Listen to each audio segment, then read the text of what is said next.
I don't know if you're someone who loves a good quote, but I love a good quote. So in this video, I'm going to share with you a quote that I have recently kind of consumed that has really spoken to me. And I'm going to do a product review of the book that it came from. You don't want to miss this one, my friend. You do not want to miss this one. That's next on GDU. Let's go.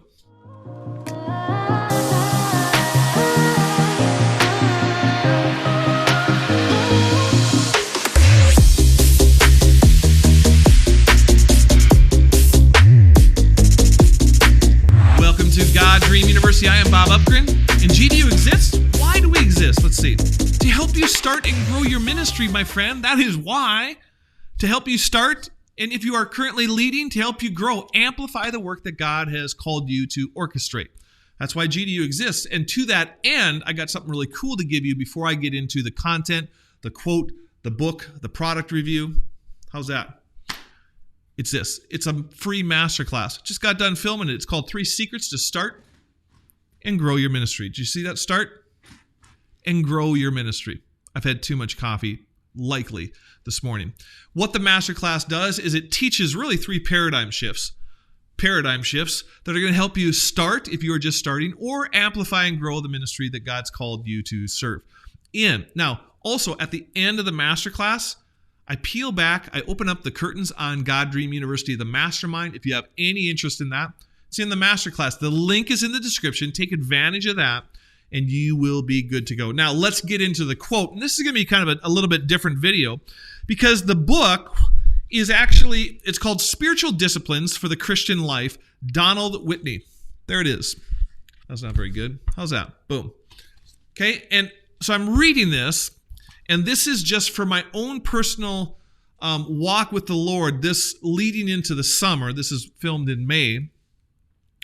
I want to do to try and just strengthen my walk with Christ. And so here's the quote that's in this book. So you have the resource. It's an excellent book. You can get it on Amazon. We'll put a link in the description if you want to grab the book. But here was the quote that I thought was so interesting. And then I'm going to read a portion of the first chapter and just give you a little synopsis of it. Stay with me on this. This is really, I think, going to encourage you, because I've been wrestling with this idea of spiritual discipline for my walk personally with the Lord, but also the impact of it as I lead ministries. So here's the quote. Discipline without direction is drudgery. Discipline without direction is drudgery. And here's what Whitney writes. He says, imagine a 6-year-old whose parents have enrolled him in music lessons. After school every morning, prompted by his mother, he slouches into the living room and strums songs he must practice, but doesn't like, while watching his buddies play baseball in the park across the street. I could so relate to that when I was learning piano. And I didn't finish piano. Full disclosure, I got 1 weekend. But I watched out there, and I just didn't want to put the time in because I wanted to go outside. So that speaks to me. And he says, that boy in that moment, that's discipline without direction, and it's drudgery. So discipline without direction is drudgery. Now suppose the boy is visited by an angel. One afternoon during guitar practice, in a vision, he's transported to Carnegie Hall. He's shown a guitar virtuoso giving a concert. Usually bored by classical music, the boy is astonished by what he sees and hears. The musician's fingers dance on the strings with fluidity and grace. The boy thinks how stupid and clunky his own hands feel when they halt and falter over the chords. The music blends clean, soaring notes into a musical aroma that wafts from his guitar. The boy, Kevin is his name, remembers the toneless, irritating discord that comes stumbling out of his. But Kevin is enchanted. His head tilts to one side as he listens. He drinks in everything. He never imagined that anyone could play the guitar like this. What do you think, Kevin? The angel asks. The answer is a soft, slow 6-year-old's wow. The vision vanishes and the angel is again standing in front of Kevin in his living room. Kevin, says the angel, the wonderful musician you saw is you in a few years. Then pointing at the guitar, the angel declares, but you must first practice. Suddenly, the angel disappears and Kevin finds himself alone with his guitar. Do you think his attitude toward practice will be different now?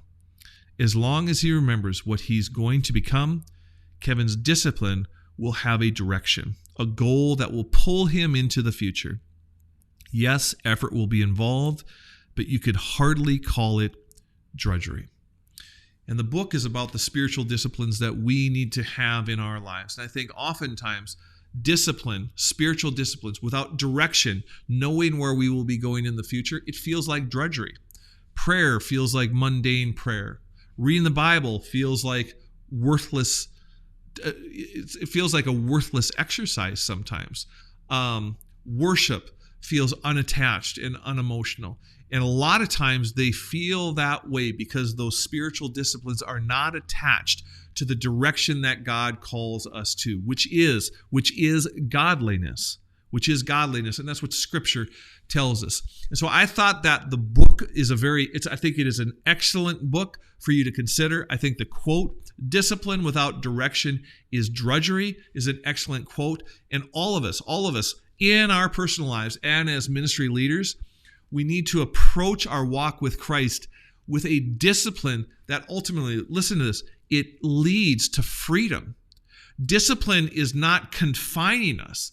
Discipline is freeing us up. In fact, I didn't plan on doing this, but let me read this final part because this is so good. So good. Listen to this. There is freedom in embracing spiritual disciplines. There's freedom in embracing prayer, embracing scripture reading, embracing worship, embracing meditation, embracing journaling. All these spiritual disciplines that Whitney talks about, he says it actually leads to freedom. Many hear the term spiritual disciplines and think of bondage and burdens they have to do, but not freedom. Nevertheless, there's a freedom in the Christian life that comes not through indolence, but discipline. Now listen, we can illustrate this principle by observing the freedom that comes through mastery of any discipline. Stay with me on this. For instance, watching a consummate guitar player pluck and strum those strings almost gives the impression that he was born with the instrument attached to his body. You ever see somebody like that? Where it's like, it looks like he's not even thinking when he is doing that. He has an intimacy and a freedom with the guitar that makes playing the thing look easy. Anyone who's ever tried to play realizes that such musical liberty and flair with a guitar comes only from decades of disciplined practice. Likewise, freedom through discipline is seen not only in proficient musicians, but also in all-star shortstops, in expert carpenters, in successful executives, in skilled craftsmen, in excellent students, and moms who daily manage their home and family well. And there's also freedom in you as a believer. The greater that we identify a direction with the disciplines that we have, it's not drudgery. Do you know what it's going to lead to in your life? It is going to lead to a freedom where as you are doing the ministry God has called you to lead, people are going to look at you and they're going to say, it is like he or she was literally born to do that. And it's going to be scripture coming to your mind, coming out of your mouth at just the right time. It's going to be counsel coming to you at just the right time. It's going to be confidence when you walk into a room knowing that God goes with you and before you. All these things begin to manifest in yourself because of the discipline that you applied and the freedom that has been released in your life. Take advantage of the quote, take advantage of the resource, and let's be people who are disciplined, not for the sake of drudgery, but for the true liberation of freedom. God bless. Hey, if you enjoyed this piece of content and felt like there was value in the content provided, or perhaps this information could minister and speak into the lives of other people, maybe even friends that you have, I'm going to ask for your help. Would you please subscribe to this channel so we could join hands together and lead people to become more ministry focused in their lives? Thanks so much. God bless.